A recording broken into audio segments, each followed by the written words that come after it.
Dankzij diverse opstartsubsidies hebben we de mogelijkheid geboden gekregen om een geheel nieuw jeugdsymfonieorkest op te richten. Dit symfonieorkest gaan we vandaag proberen samen te stellen dankzij de medewerking van een trolley. En we gaan de diverse organisaties die participeren in het project benaderen om daar de leerlingen op te halen.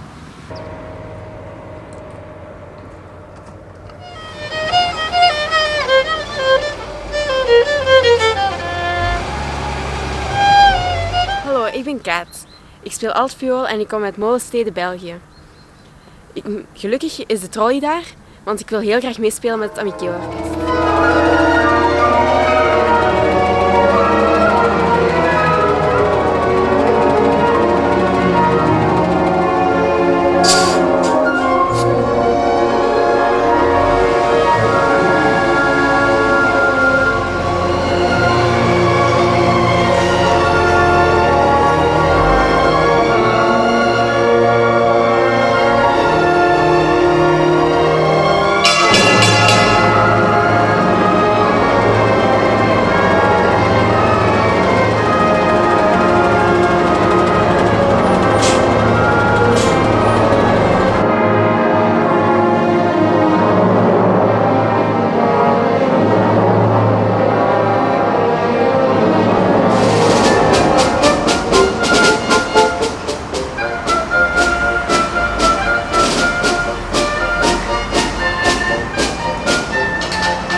Promotie maken voor Amikeo, ja, dat is geen opgave voor mij. Als burgemeester van Maastricht, maar nog meer omdat ik beschermheer mag zijn van dit jeugdorkest. Het jeugdsymfonieorkest, nee sterker nog, het Euregionale Jeugdsymfonieorkest.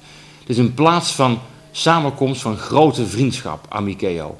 Dat is fantastisch, dat jongeren daar samenkomen, dat ze de passie en de liefde voor muziek met elkaar delen. En waar kan dat beter dan in Maastricht?